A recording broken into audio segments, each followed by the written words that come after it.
What's going on, you all? Welcome back to Renegade Gaming. Today we got an NBA 2K22 Blacktop Battle Match 1v1. If you don't know what the series is about, it's basically we go from bringing specific players from specific eras and decades where they were their greatest, their peak performance type ability, and we bring them into a 1v1 against another player who is from this era, like right from the era of the 2000s and up.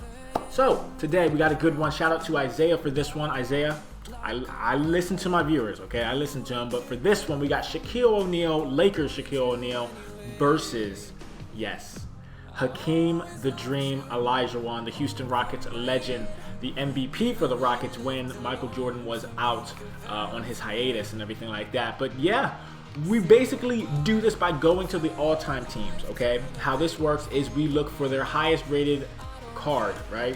Their highest rating possible. 98 overall, Hakeem the Dream Olajuwon against Lakers, prime Lakers, Shaquille O'Neal at the 98 as well. So I will be moving the controller to the center of the screen so that the computer plays up against each other. Of course, it is on Hall of Fame and everything like that, so you don't got to worry about that.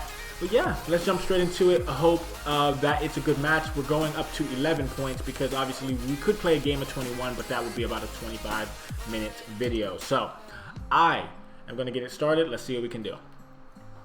Both of them 98 overall respectively in their primes for their specific teams. Hakeem Olajuwon is extremely underrated in my opinion because not a lot of people think back on how he was as a center for that Rockets team that did win the NBA Finals, as well as of course his MVP year.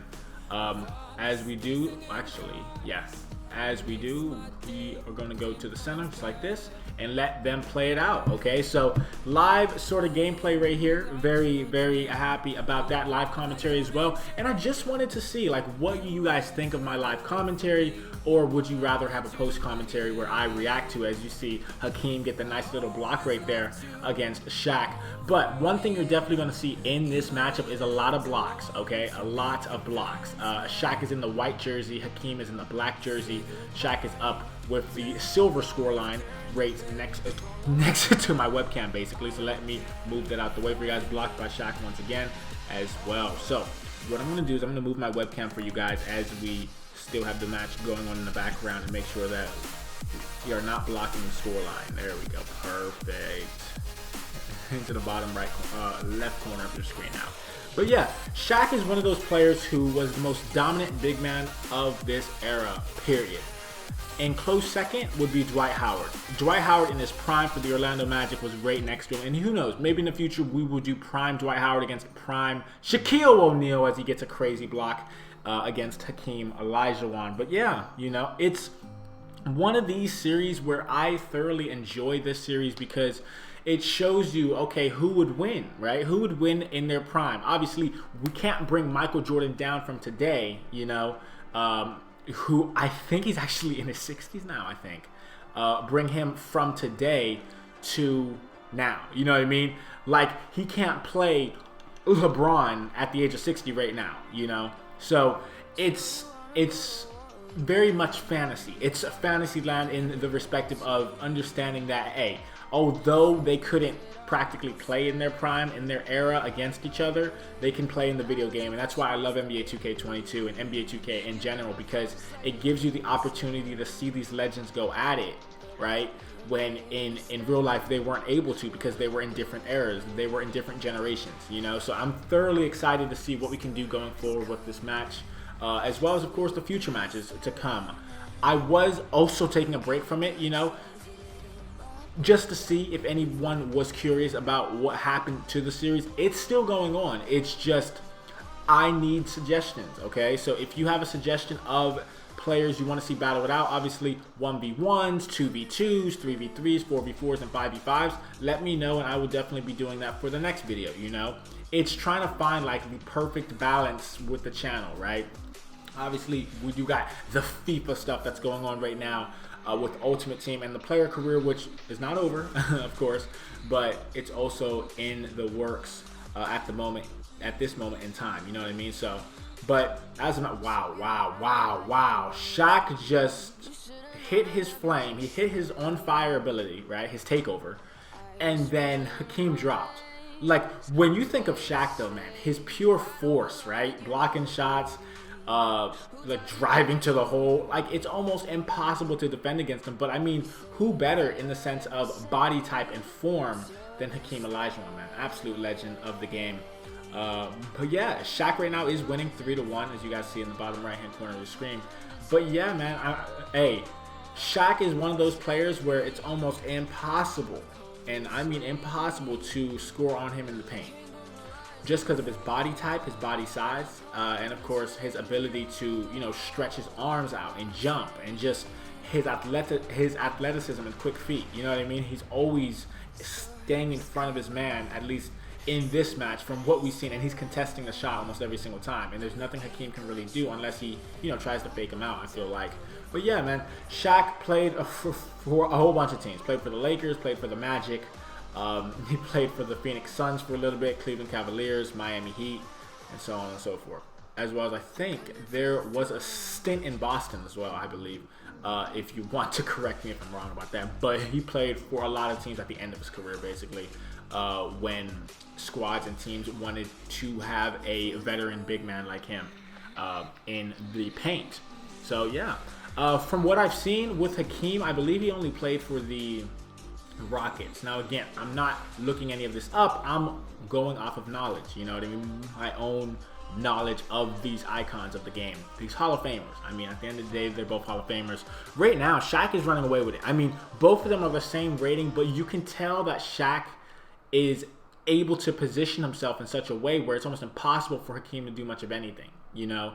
And that's how he was in real life. I mean, one thing about NBA 2K that is just like very, very crazy is how they can mimic, right? How they can copy how a player played in real life. I mean, that's kind of like in every sports game, kind of, but it's more so in NBA, because when you think about all the generations of players, right, who've played in the NBA, and the fact that they can mimic, right, exactly how they played. Again, Shaq is blocking everything. Like, he's literally, even though he's outside the post, you know what I mean? He's outside the painted area. He's still blocking attempts at jump shots. You know what I'm saying? A good contest there from Shaq. Gets the rebound once again. But yeah, man, it's one of these matches where Shaq is just one of those centers. I feel like if you put him in any era, right? Period. Honestly, any era you put Shaq in, he will dominate. Like, no joke, no cap, nothing like that. Now, he may get fouled more in today's game than he did back in his day and age, right? But see, that's the thing about Shaq, is although he wasn't great at free throws, he can keep going to the hoop and getting the and one. So basically scoring before the foul happens, and then he, you know, chucks up a free throw. You know what I mean? So right there is a great example of Shaq, right? He misses a shot and keeps going. Misses a shot, keeps going. Misses it again. And then he finally finishes it off at the basket. As you see, an absolute dominating performance from Shaquille O'Neal. 98 overall. The same thing with Hakeem, though, man. He's also a 98. It's not like it's an unfair match, you know what I mean, in the sense of rating. But it makes sense why Shaq would be able to do this against someone like Hakeem, because his body type is slimmer, right? His movement is quicker. But when you got a wide-bodied player who's 7 foot tall and can move like a cat, I mean, at the end of the day, no one's beating Shaq. In my opinion, literally, guys, we can go for weeks saying, okay, Shaq against, wow, he almost slammed on Hakeem right there. Shaq against Hakeem. Here it is. Shaq against Kareem. Shaq against Wilt Chamberlain. Shaq against Bill Russell. Shaq against anybody. And I believe you.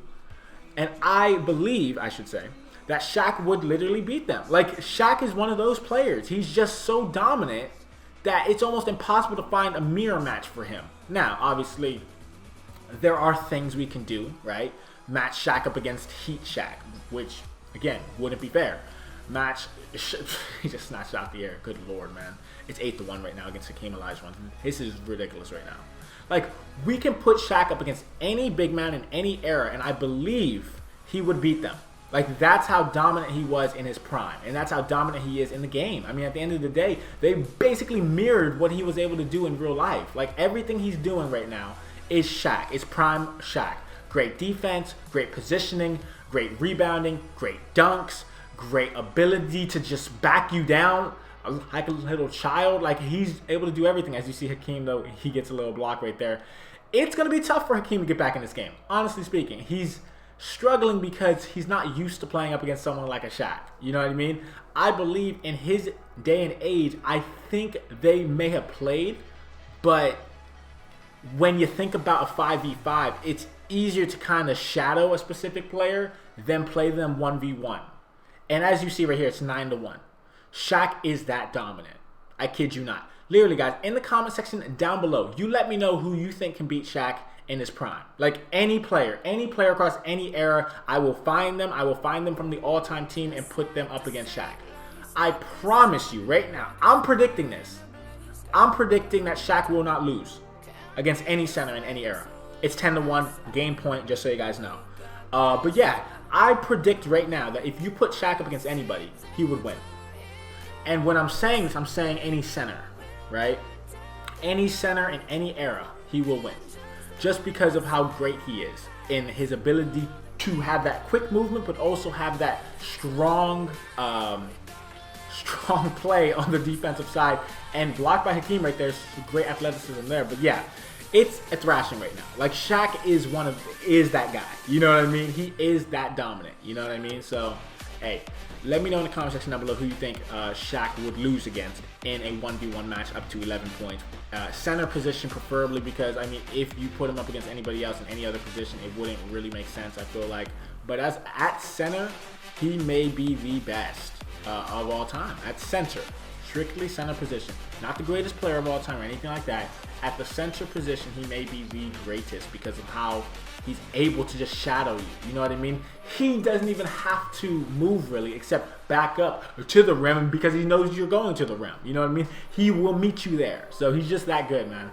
Just that good. He's not able to get his match point yet, but hey, there's a chance for Hakeem, and that chance is called score, stop, score, stop, score, stop, over and over and over again. But I can't see that happening against a player like a Shaquille O'Neal, man. As he gets another block right there, man. So good. Blocked, oh, almost blocked again, but Hakeem gets his second point. So, he didn't get, well, I mean, at the end of the day, there's still a chance. But it's a slim chance right now, man. It's a very slim chance. But maybe I'm mistaken. Maybe I'm speaking too soon. You know what I mean? At the end of the day, maybe I'm that guy who's like, I don't believe Shaq could win. I don't believe this could happen. But maybe I'm mistaken and Hakeem has a massive comeback and it's like, oh, everything I said before, sorry. But at this point in time, I can't see it unless Hakeem is able to just stop him every time he gets a chance to score. You know what I mean? Then maybe he has a chance. But I guess here comes the back down. Here comes the post play. Shaq tries to bully Hakeem. Misses the first one. Gets the second one. Blocked by Hakeem. Hakeem gets his rebound from the block. I mean, it's possible. Is it probable? Not too much. But I guess we'll just have to find out. I may be mistaken. As I said, I may be wrong about this. But he's just blocking Hakeem at every point. Almost made that right there. You saw that? Oh my goodness. But Shaq's reflexes are like cat-like, right? He's so good, man. He's such a good player, man. Prime Shaq. Oof. Hakeem guarding him. Misses it again. Hey, okay. But what Hakeem needs to do, easier said than done, is score. You know what I mean? It's easier said than done. Obviously, me sitting over here, not being 7 foot, trying to score against Shaq. Trust me, I know. I wouldn't want to play up against Shaq, especially in his prime. He's that guy. He's that good. You know what I mean? And that's why he's a Hall of Famer at the end of the day. As you see, game point. There it is. So, GG between Hakeem and Shaq. 8-point victory for Shaquille O'Neal. 13 blocks, 32 rebounds, 11 points, and 1, yes, I said it, 1 turnover in this match against Hakeem Olajuwon. 13 blocks at the end of the day is ridiculous. Shaq shut down Hakeem as he went 2 for 34. He had 34 chances to score and scored twice. So, if Hakeem can't do it, who can? That's my question for you inside the description box down below in the comment section. Who do you think can beat Shaq in his prime? Any center from any era. Let me know in the comment section down below. Without further ado though, thank you all for watching. Hope you enjoyed. If you want more of these, go ahead in the comment section down below. Recommend specific positions or specific teams against each other in the blacktop game mode, and I will definitely be willing to accommodate that. But thank you all so much for your support, and I'll be talking to you all later. Peace.